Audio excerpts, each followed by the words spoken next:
Some 80 meters beneath the mountains of Pennsylvania, inside a block of granite that has been hollowed out from within, there is a second Pentagon, an underground copy of the most powerful military building on the planet, built for one single purpose: to keep running the United States when the real Pentagon no longer exists. It has its own hospital, its own power plant, its own water, and it can operate for months with no contact at all with the outside world. On the day of the September 11th attacks, while the world watched the towers fall, the top officials of the Pentagon were taken in secret to exactly that place. But that bunker hidden inside the mountain is only the last piece of a much bigger system. Because the Pentagon, you know, that enormous five-sided building you have seen 1,000 times on the news, is only the visible tip of something far deeper and far more secret. It is the building from which the most expensive and powerful army in history is run, where the war plans are kept, where the room sits from which the order to launch nuclear weapons would be given, and where, hidden between levels that almost no one has set foot on, there are stories that are hard to believe are real.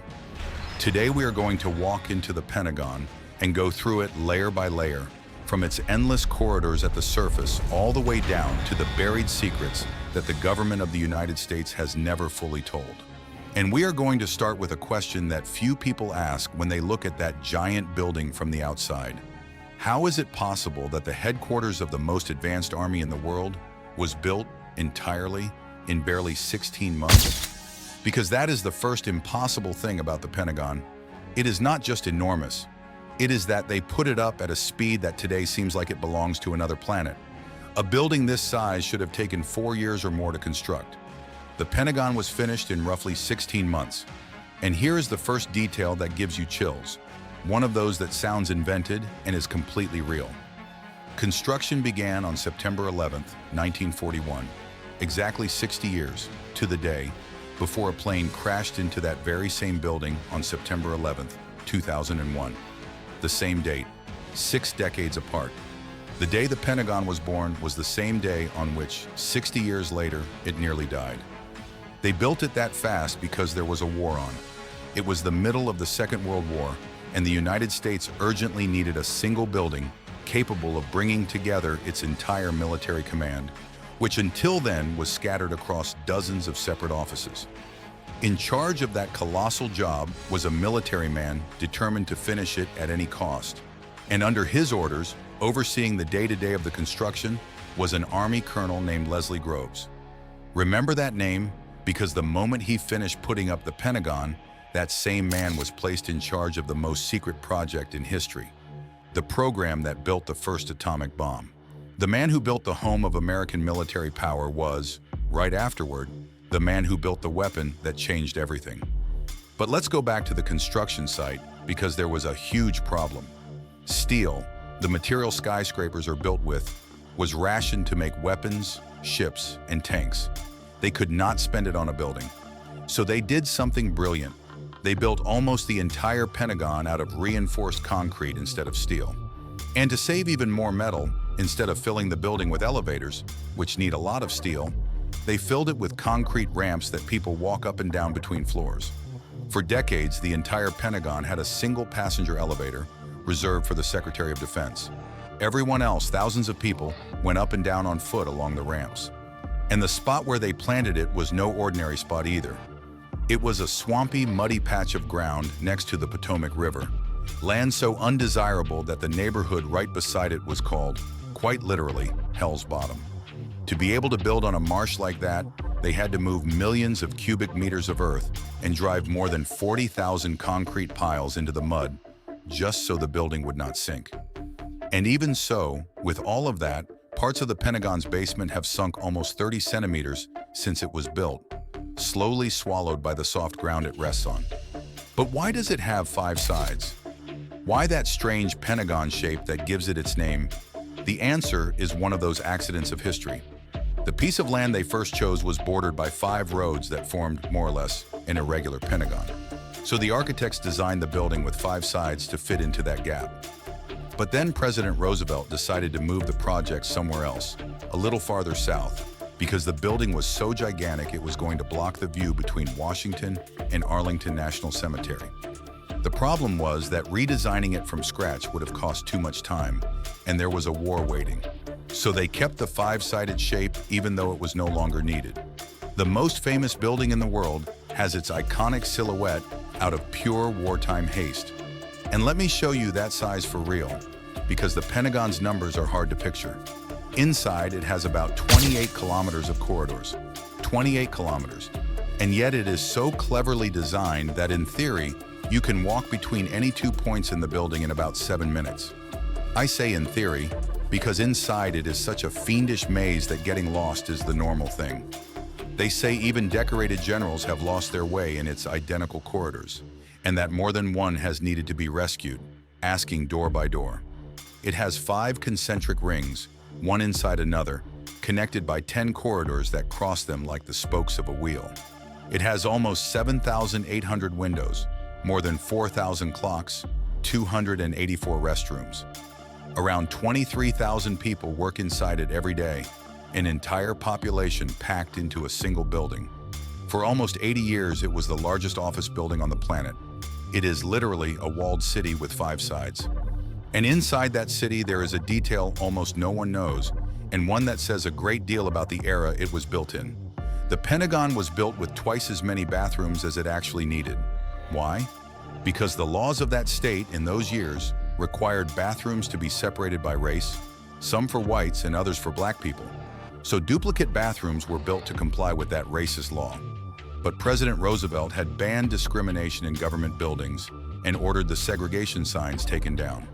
The result is one of the most curious ironies in the building's history. For years, the Pentagon was practically the only public building in that entire state that was not segregated by race. Built to separate, it ended up being one of the first to bring together. In the center of this whole 5-sided colossus, there is an enormous open courtyard, around 2 hectares, out in the open air, in the very heart of the building. And this is where the story of the Pentagon crosses paths with one of the most entertaining legends of the entire Cold War. For years, in the middle of that courtyard, there was a humble hot dog stand where the workers came out to eat. And legend has it that during the Cold War, the Soviets always had at least 2 nuclear missiles pointed directly at that hot dog stand. Why? Because from their spy satellites, they saw hundreds of people walking in and out of that little dot in the middle of the Pentagon every midday, and they assumed it had to be the entrance to the most important secret room in the building. They nicknamed it, as a joke, the Ground Zero Cafe. The truth is, no one has ever confirmed it, and it is almost certainly just a funny story. But it gives you a perfect idea of just how much the Pentagon is a building wrapped in mystery, where it is impossible to know what is real and what is legend. And that brings us to the real question, because everything I have told you so far is the surface. It is the Pentagon you can visit, photograph, talk about. But the Pentagon that truly matters is not the corridors or the offices. It is what it hides in order to make the most terrible decision a human being can make, the decision to start a nuclear war. Somewhere inside that building is the National Military Command Center. It is the real equivalent of those war rooms you have seen in the movies. A sealed space with no windows, heavily protected, where a team works 24 hours a day watching the entire world. From here, they follow in real time the movements of the armed forces of the United States across the whole planet, the status of the nuclear arsenal, the communications with the missile submarines patrolling the oceans. This is even where the American end of the famous red phone sits, the direct line that has connected Washington and Moscow since the 1960s to keep a misunderstanding from triggering the end of the world. And above all, it is from this room that the orders would be transmitted to the nuclear forces. If the order were ever given to launch an atomic attack, the message would go out from here. And here it is worth clearing up something almost everyone gets wrong, because it matters. The famous nuclear briefcase, that black case people talk about so much, is not kept in the Pentagon. It goes everywhere with the President of the United States, carried by a military aide who never leaves its side, day or night. In English, it is known as the nuclear football. But that case is not a red button the way people imagine. It is the tool that connects the President, wherever he is, with this room in the Pentagon, so that he can give the order and confirm his identity. The President decides, the Pentagon executes. And the room from which it would be executed is one of the most protected and secret places in the building. Its exact location and how it really works are classified material. No one outside the chain of command knows for certain what it looks like inside today. But no matter how protected the Pentagon is, the people in charge always knew one uncomfortable thing: that a building on the surface, no matter how reinforced, does not survive a direct nuclear strike.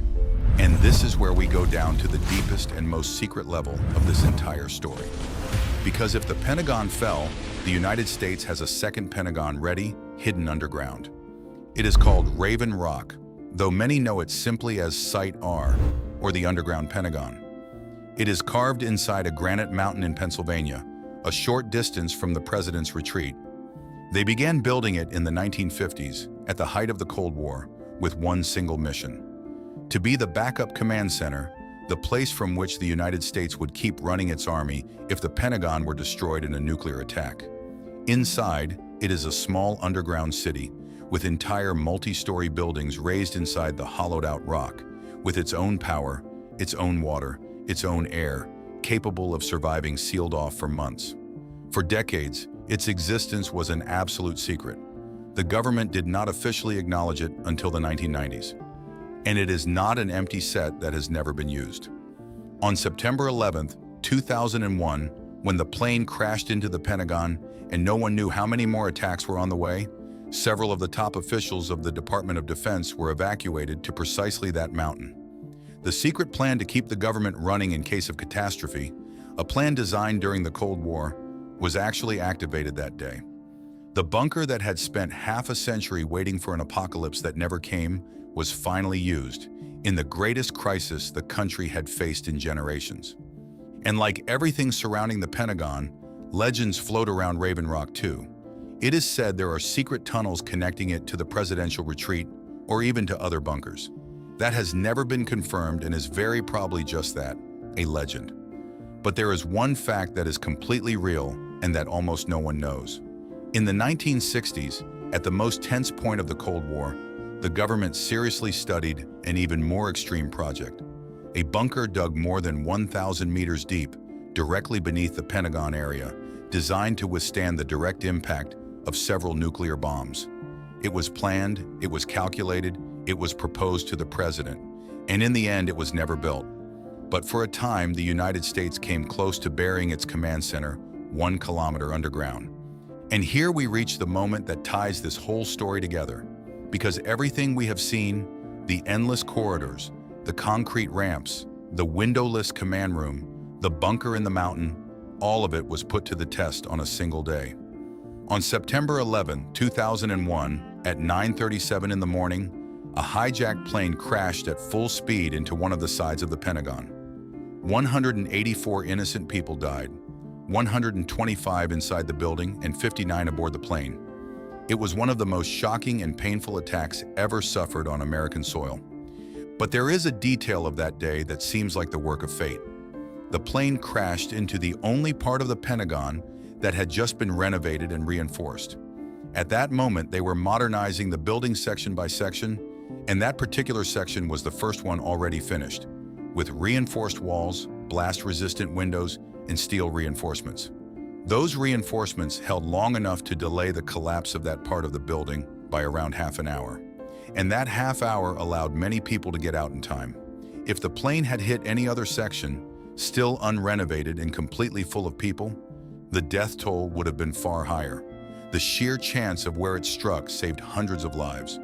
And the Pentagon's response to that blow says everything about what that building means.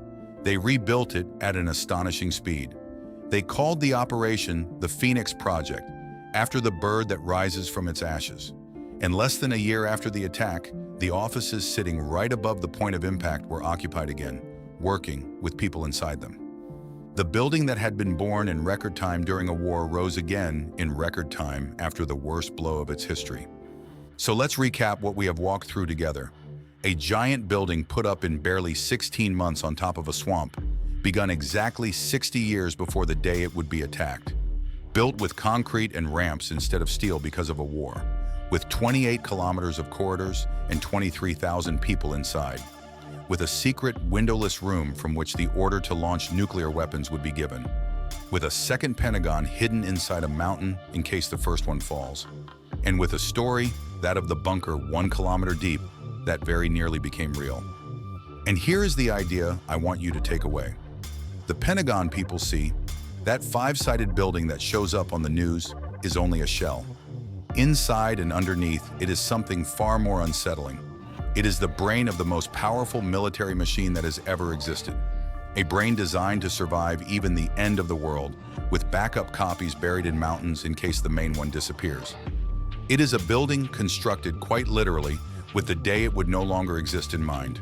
And the most disturbing thing of all is that much of what truly happens in there, the most secret rooms, the darkest plans, is still classified, kept under lock and key, beyond the reach of any of us. Because the Pentagon is not the only center of power on the planet that hides an entire world of secrets beneath its surface. There are other buildings in other capitals that guard tunnels, bunkers, and rooms their governments will never acknowledge. If you know of one, or if you think you know which one we should open next, write it down below, because I read them all. And if you have made it this far, you now know what almost no one knows when they see the Pentagon on television. That the most powerful building in the world hides, underneath and within, another entire building made of secrets. Subscribe, because we keep going into the most secret and forbidden structures on the planet. See you in the next one.